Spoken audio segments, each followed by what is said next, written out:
નમસ્કાર મિત્રો, જ્ઞાન વૃક્ષ પર આપ સૌનું હાર્દિક સ્વાગત છે. શું ક્યારેય વિચાર્યું છે કે સરકાર એક એવા જાદુઈ આંકડા પાછળ છે જે ભારતની આખી આર્થિક કાયાપલટ કરી શકે છે? જી હા, આજે આપણે ભારતીય અર્થતંત્રના એક ખૂબ જ મહત્વના ટોપિક પર ચર્ચા કરવાના છીએ: ભારતનો વિદેશ વેપાર. જીપીએસસી જેવી પરીક્ષાઓમાં આમાંથી સવાલ હોય જ છે. તો ચાલો આજે આ વિષયને એકદમ સરળ ભાષામાં પરીક્ષાલક્ષી દૃષ્ટિકોણથી સમજી લઈએ. જુઓ આ આંકડો, $2 ટ્રિલિયન. આ કોઈ નાની સૂની રકમ નથી. આ છે ભારત સરકારનું વર્ષ 2030 માટેનું એક મહત્વાકાંક્ષી સપનું, આપણો નિકાસ લક્ષ્યાંક. અને હા, આમાં વસ્તુઓ અને સેવાઓ બધું જ આવી ગયું.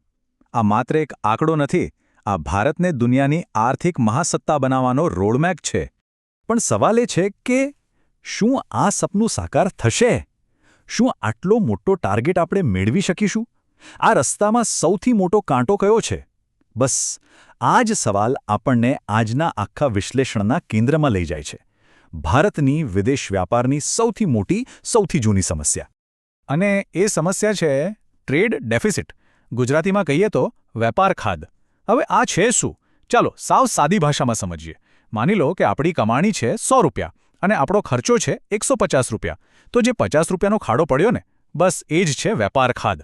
જ્યારે આપણે દુનિયાને જેટલો માલ વેચીએ છીએ એના કરતાં વધારે માલ ખરીદીએ છીએ ત્યારે આ ખાધ ઊભી થાય છે. અને દુઃખની વાત એ છે કે ભારત માટે આ સમસ્યા આજકાલની નથી, આઝાદીના સમયથી ચાલી આવે છે. આ ચાર્ટ પર એક નજર નાખો એટલે બધું સ્પષ્ટ થઈ જશે. આ જે ઊંચો બાર દેખાય છે એ છે આપણી આયાત, એટલે કે આપણો ખર્ચ. અને એની બાજુમાં જે આ નાનો બાર છે એ છે આપણી નિકાસ, એટલે કે આપણી કમાણી. હવે જુઓ, ખર્ચનો પહાડ કેટલો ઊંચો છે અને કમાણીનો બાર કેટલો નાનો છે.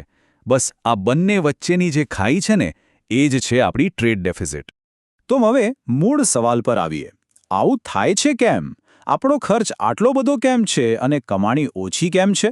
આ સમજવા માટે આપણે એ જોવું પડશે કે આપણી દુકાનમાં કયો માલ વેચાય છે અને આપણે બજારમાંથી કયો માલ ખરીદીએ છીએ. ચાલો આપણા વેપારની આખી સંરચનાને ચીરીને જોઈએ.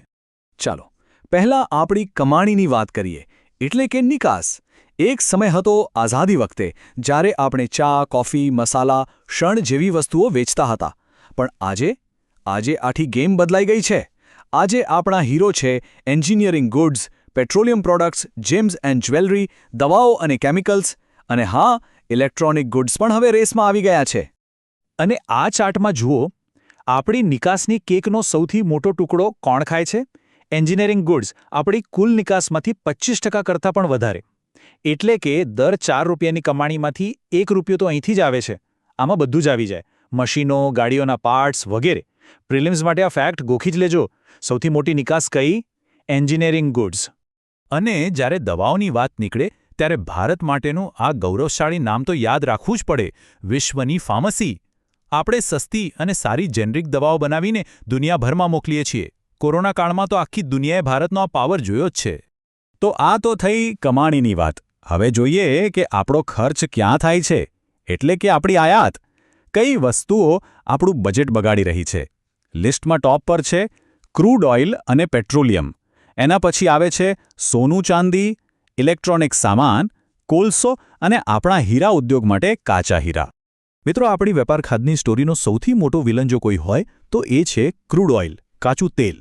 આ એક જ વસ્તુ આપણા આયાત બિલનો સૌથી મોટો હિસ્સો ખાઈ જાય છે. વિચાર કરો, આપણી ઊર્જાની લગભગ 85% જરૂરિયાત માટે આપણે બીજા દેશો પર નિર્ભર છીએ. આના કારણે જ આપણા ડોલરનો મોટો જથ્થો બહાર જતો રહે છે. આ જ છે ખાધનું મુખ્ય કારણ. ઓકે, તો આપણે શું ખરીદીએ અને શું વેચીએ છીએ એ તો સમજી લીધું. પણ આ લેવડ દેવડ આપણે કોની સાથે કરીએ છીએ? કોણ છે આપણા સૌથી મોટા ગ્રાહક અને કોની પાસેથી આપણે સૌથી વધુ ખરીદીએ છીએ? ચાલો હવે વેપારની દિશા, એટલે કે ડાયરેક્શન ઓફ ટ્રેડ પર નજર કરીએ. આ ટેબલ બધું જ કહી દે છે. જુઓ, આપણો સૌથી મોટો બિઝનેસ પાર્ટનર કોણ છે? અમેરિકા. બીજા નંબરે છે ચીન અને ત્રીજા પણ યુએઈ. અને હા, એક રસપ્રદ ફેરફાર જુઓ. યુક્રેન યુદ્ધ પછી રશિયા પાસેથી સસ્તું તેલ ખરીદવાને કારણે રશિયા પણ આપણા ટોપ 5 પાર્ટનર્સની ક્લબમાં આવી ગયું છે. પણ આ ટેબલની સૌથી ઇન્ટરેસ્ટિંગ વાત તો છેલ્લી કોલમમાં છુપાયેલી છે: વેપાર સંતુલન. અને આ છેલ્લી કોલમ એ બે દેશોની એકદમ વિરોધાભાસી કહાણી કહે છે. એક તરફ છે અમેરિકા, અમેરિકા સાથે આપણો વેપાર ફાયદામાં છે, મતલબ કે આપણે એમને વેચીએ છીએ વધુ અને ખરીદી છે ઓછું.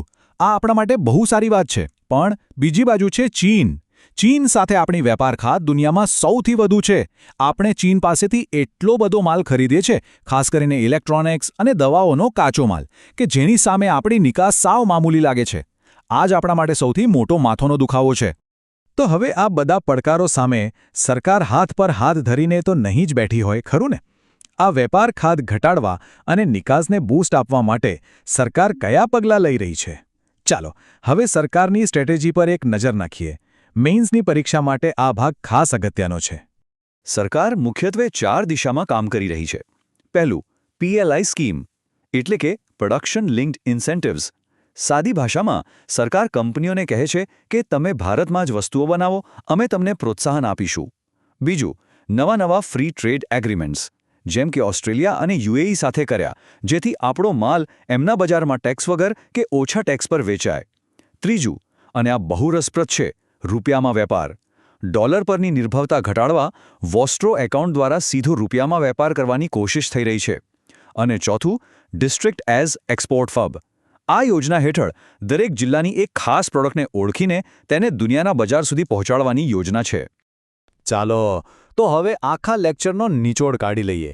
પરીક્ષાના છેલ્લા દિવસના રિવિઝન માટે આ પોઈન્ટ્સ તમારા બ્રહ્માસ્ત્ર સાબિત થશે. નોટ અને પેન તૈયાર રાખજો. ચાલો ફટાફટ પ્રિલિમ્સ માટેના 5 મોસ્ટ ઇમ્પોર્ટન્ટ ફેક્ટ્સ. સૌથી મોટી નિકાસ એન્જિનિયરિંગ ગુડ્સ. સૌથી મોટી આયાત ક્રૂડ ઓઇલ. સૌથી મોટો ટ્રેડિંગ પાર્ટનર USA. સૌથી મોટી વેપાર ખાત કોની સાથે? ચીન સાથે. અને 2030નું ટાર્ગેટ $2 ટ્રિલિયન. બસ આ 5માંથી એક સવાલ પાક્કો સમજો. અને હવે મેઇન્સના જવાબને ધારદાર બનાવવા માટેના કેટલાક જાદુઈ શબ્દો. જ્યારે તમે તમારા જવાબમાં China +1 strategy, global value chain, import substitution કે વેલ્યુ એડેડ પ્રોડક્ટ્સ જેવા શબ્દો વાપરશો ને, ત્યારે પેપર ચેકરને ખબર પડશે કે તમારી તૈયારી ઊંડાણપૂર્વકની છે. આનાથી માર્ક્સમાં ચોક્કસ ફરક પડશે. અને છેલ્લે આ એક વાક્યમાં આખા વિશ્લેષણનો સાર સમાયેલો છે. આપણું લક્ષ્ય હવે ખાલી મેક ઇન ઇન્ડિયા નથી રહ્યું. આપણું વિઝન છે મેક ફોર ધ વર્લ્ડ. એટલે કે ભારતમાં બનાવો, પણ આખી દુનિયા માટે બનાવો. અને આ જ વિચારધારા આપણને $2 ટ્રિલિયન શિખર સુધી લઈ જશે. તો હવે જતા જતા એક સવાલ સૌને માટે. આપણે ડિસ્ટ્રિક્ટ એઝ એક્સપોર્ટ હબ યોજનાની વાત કરી. તો કોમેન્ટ બોક્સમાં જરૂર જણાવો કે તમારા પોતાના જિલ્લાની કે પછી તમારી જાણમાં હોય એવી કઈ પ્રોડક્ટ છે જેને જો સરખો સપોર્ટ મળે તો એ દુનિયાભરમાં ધૂમ મચાવી શકે છે. તમારા જવાબોની હું રાહ જોઈશ. આશા રાખું છું કે આજની આ ચર્ચામાંથી ઘણું નવું જાણવા મળ્યું હશે. જો આ પ્રયાસ ગમ્યો હોય તો લાઇક કરજો, તમારા મિત્રો સાથે શેર કરજો અને હા, જ્ઞાનવૃક્ષને સબસ્ક્રાઇબ કરવાનું બિલકુલ ના ભૂલતા. બહુ જ જલ્દી મળીશું એક નવા જ્ઞાનવર્ધક વિષય સાથે. જય હિન્દ.